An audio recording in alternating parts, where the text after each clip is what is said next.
and then don't do anything about it. If a filly is thin, or if she's too fat on the other hand, then you make a management decision about it. So I begin to wonder, why is it that we have this topic? Is it because of maiden mares being subfertile? Is it because we can't get maiden mares bred? I don't think so. I agree entirely with Steve's deal. I would rather have 90 days on a filly or breed them off the racetrack.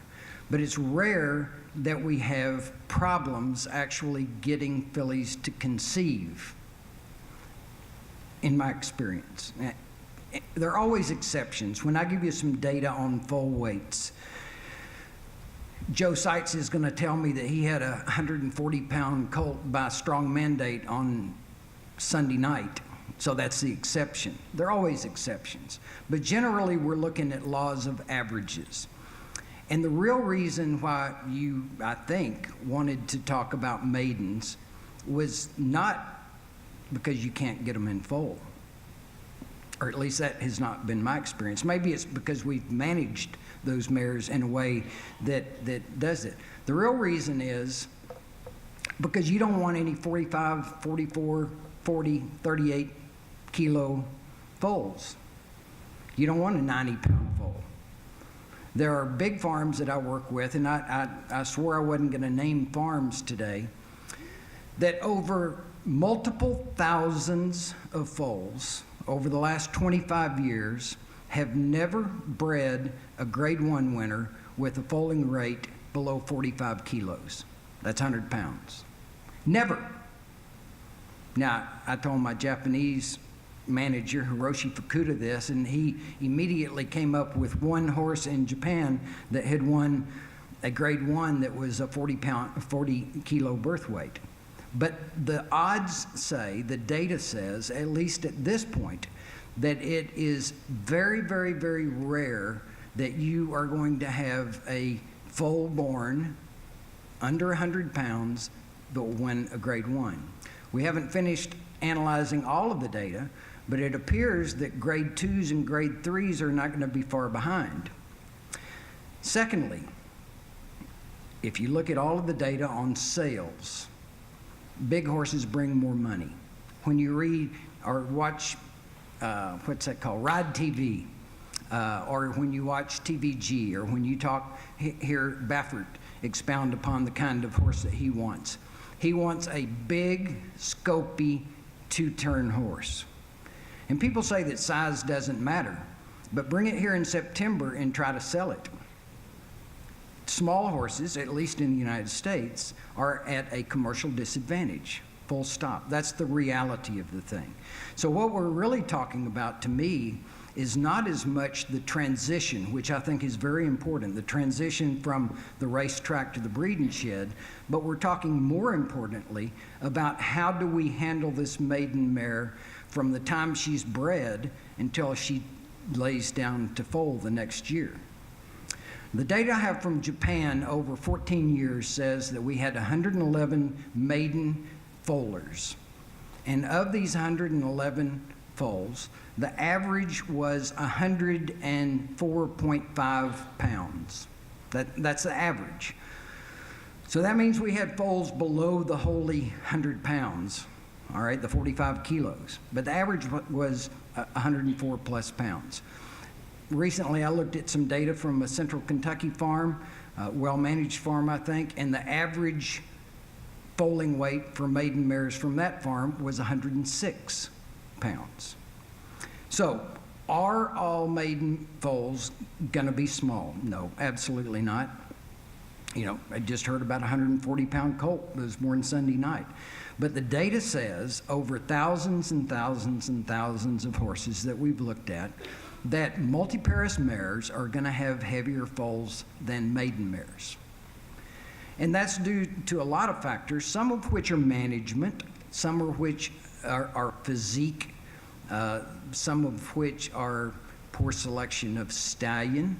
You know, when you breed a maiden mare, you know, you sit there and you think, I think this maiden mare is going to have a smaller foal because maiden mares have first foalish foals for the large part. So what do? You got a big old heavy leggy stallion because you want to get some size into this first foal out of this mare. And then you're faced with the dystocia because this foal is too big. Well, in cattle, they have what they call EPDs. They're expected progeny differences. And they have those for calving ease. They have those for birth weight. They have those for growth. They have those for fertility.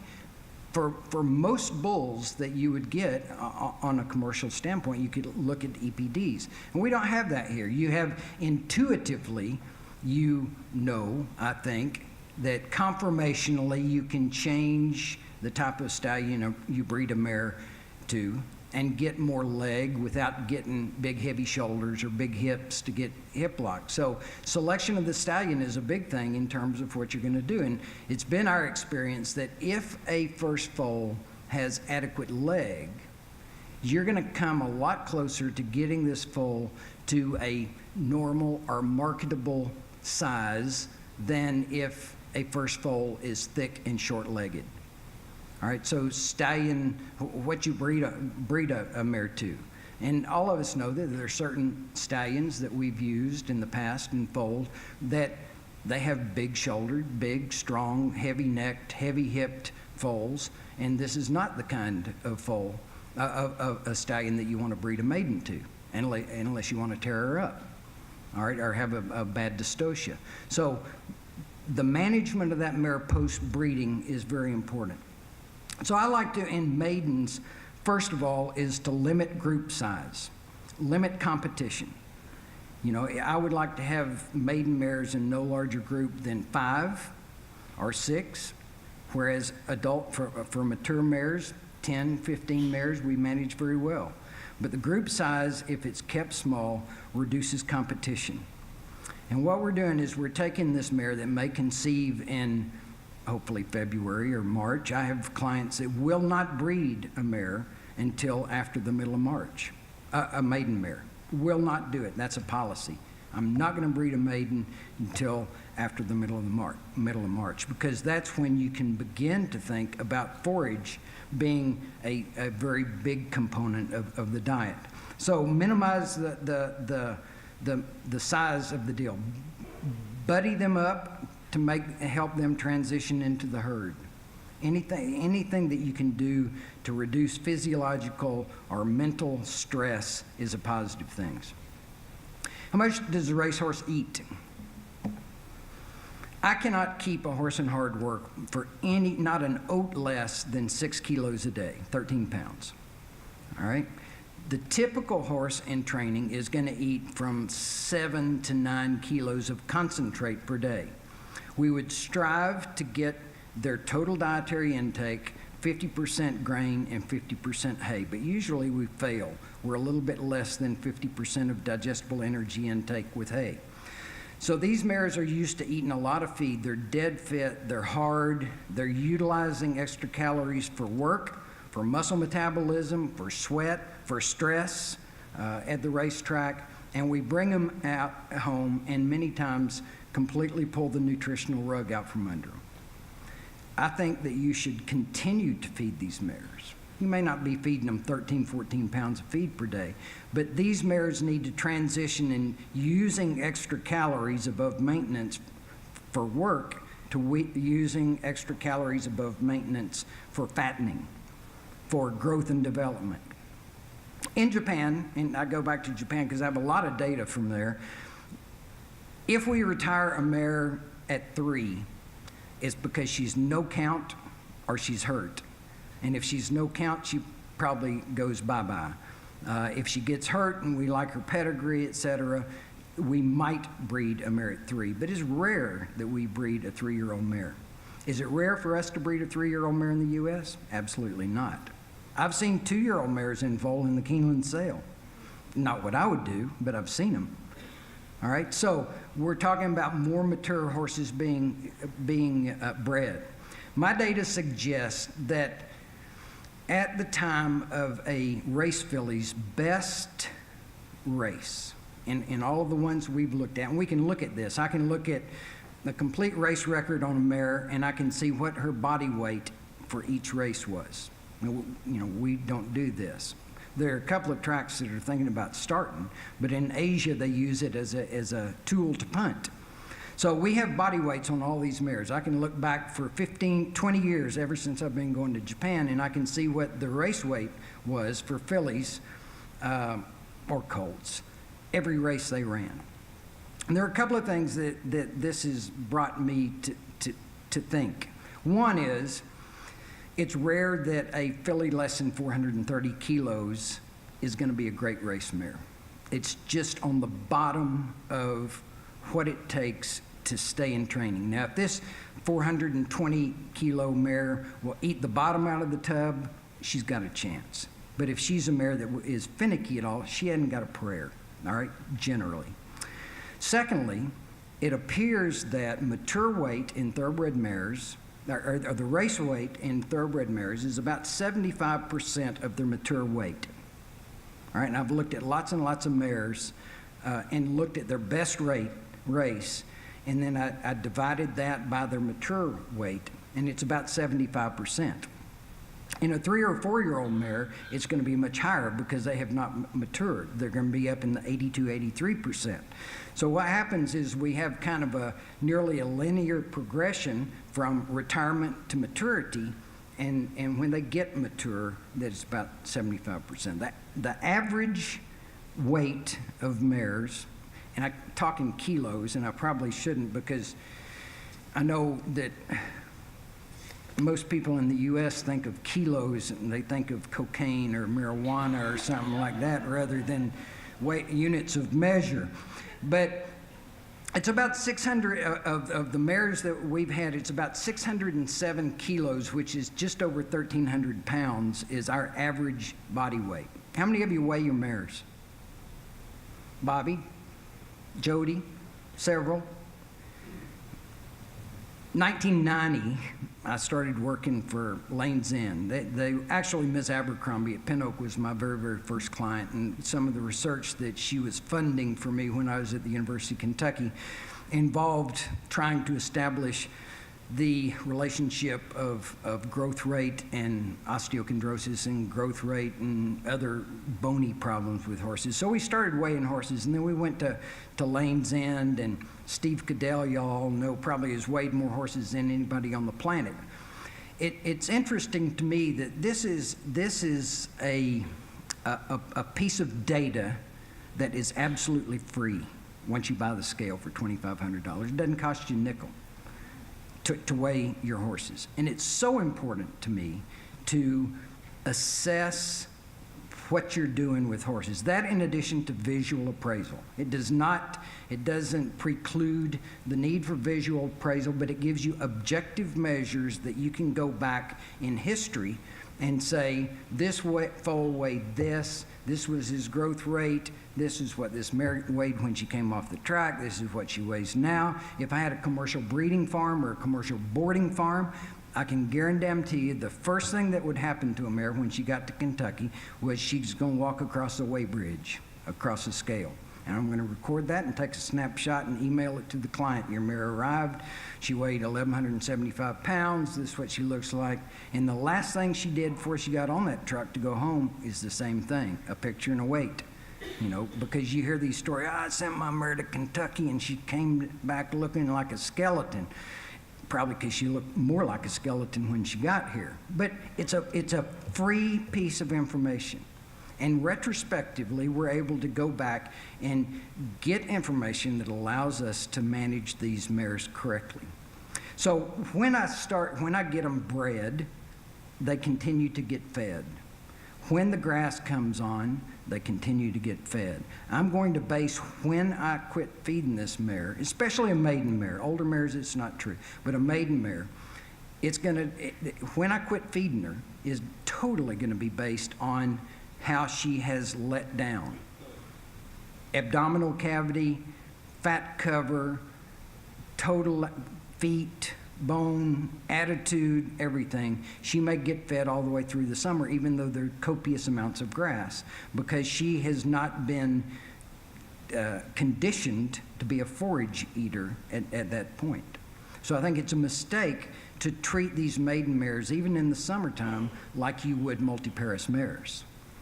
The other thing that I see is that you have mares that apparently have good cover in August, and the minute environmental stress hits, these mares start to look thin.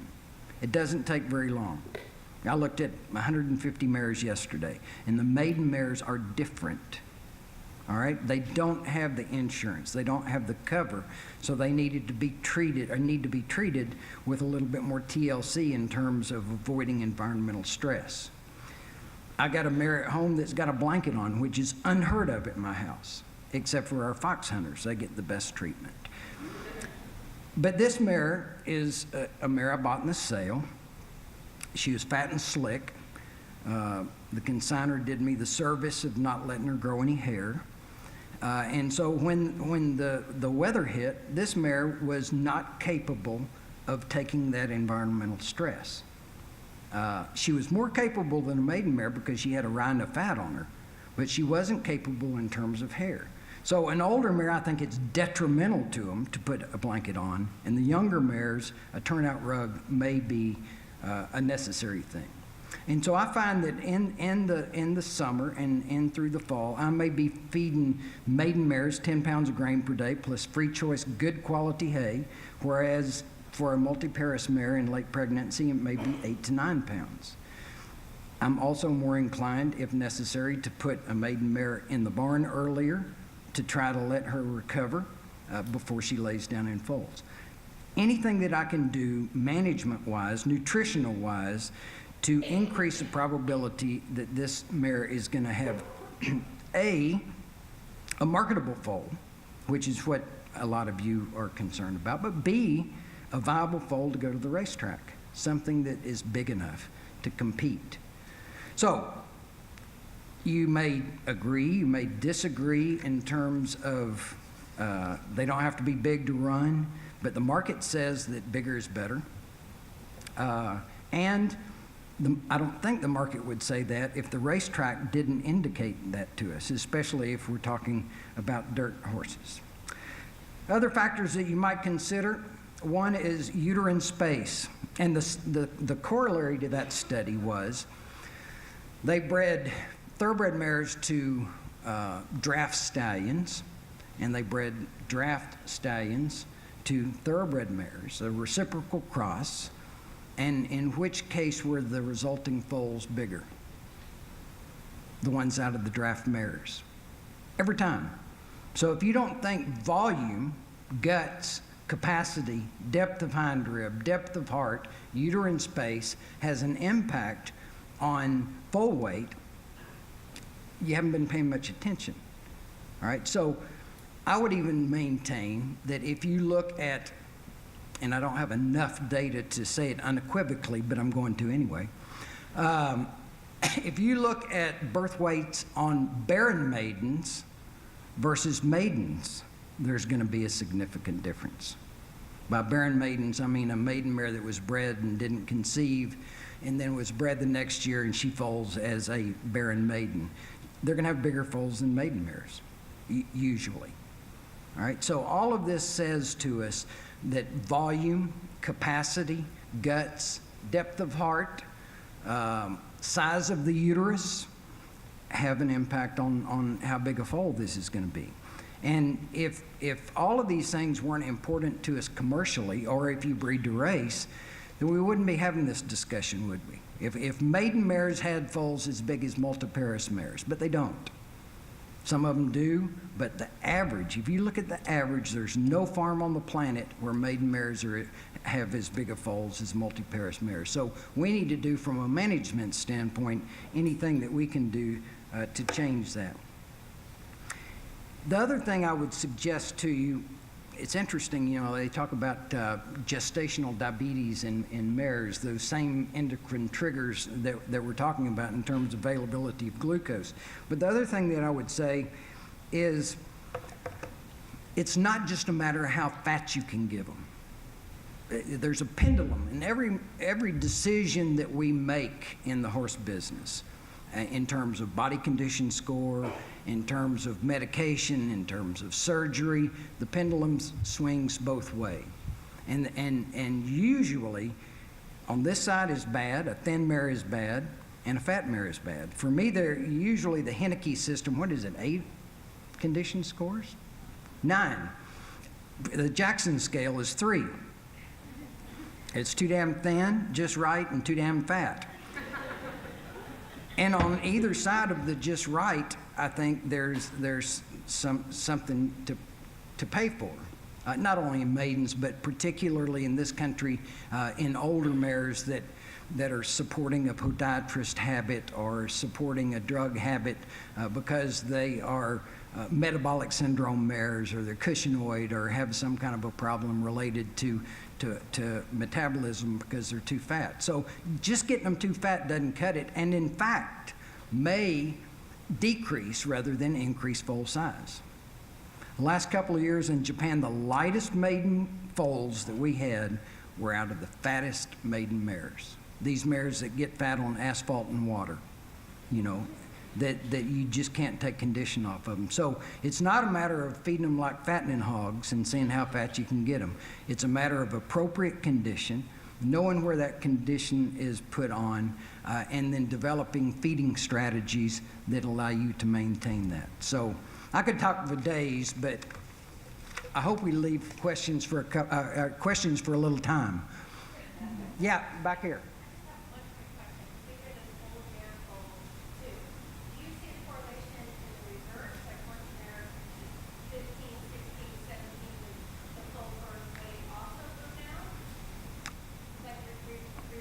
Yeah, from a selfish standpoint, I would prefer, Carrie, that we start at 18, 19, 20, because if not, then my mares are finished. All right? But yes, we do hear old mare foal syndrome, all right? Or maiden mare syndrome, you know, the same thing. It's just like people talk to me about feed for geriatric horses. We had a mare and again, we're getting to exceptions. We had a mare in Japan, and her first, she was a mare called Cataquil, a storm cat mare. Her first foal was a filly called Phalaenopsis, and she was born with a birth weight of 48.5 kilos. And she was the champion 3-year-old filly, and she was the champion older mare. The last foal that Cataquil had, she had when she was 20. A horse called Kisna that won the Japan Derby, won the Pre-Neo, was 4th in the ARC, and he was born at 55 pounds. So a lot of the old mare thing, I think it's not a you know, what did they say? Secretariat's mother was 20 when he was foaled. There are a lot of mares that continue to produce as old mares. I think the mares tell you that. You know, you get to the point where one mare might have old mare's foals at 15, and another produces at 23. So there's not a linear relationship. I think it's to do with overall uterine health. And I think also that if there's a barren year thrown in there sometime, then that may give a mare a reprieve if she has an empty year to go ahead and have a normal size foal as an older mare after a fallow or an empty year. The question I always have with those mares is, I got a mare at home, she's produced 10 foals of racing age, 10 winners. She's gonna foal at 19 this year. She's gonna foal May the 24th. If I give her a year off, she's gonna foal the next time at 21. So do I keep rolling the dice? Or do I stop? I'm going to roll the dice. But there's definitely that as the uterus ages, probably, or some endocrine reasons that you would expect for some older mares' foals to be smaller. But the better care you take of those mares, the less that's going to be the case. And better care means not letting them get too damn fat, you know, which means not feeding older middle-aged mares enough that they get chronic laminitis or metabolic syndrome or other things associated. I looked at a couple of mares at a farm 2 years ago that were what I would call appropriate condition. 5, 6 are just right in my scale. And these mares, for some reason, obviously due to nutrition, died, because that's the only reason a horse dies, it's nutrition fault. They died, and we posted these mares, and these mares were in what I consider to be really good condition, and you would not believe the amount of internal fat that was in these mares. We opened them up, and it was like pounds and pounds of lard. So getting these mares too fat or letting them be too fat is a real negative thing for them, real negative. Más preguntas? Any other more questions? Yep. Just going back to like abdominal cavity size and fit mares and breeding mares that are still racing and training. Is there a stage of development in the fetal stage of development where the capacity of the abdominal cavity comes into play? Probably, Laurie, you want to? I hate to say I don't know, so I'm going to let her. Sure. Well, that's a good question, and I think that folks would probably, discuss that at length. As Steve says, there's always exceptions.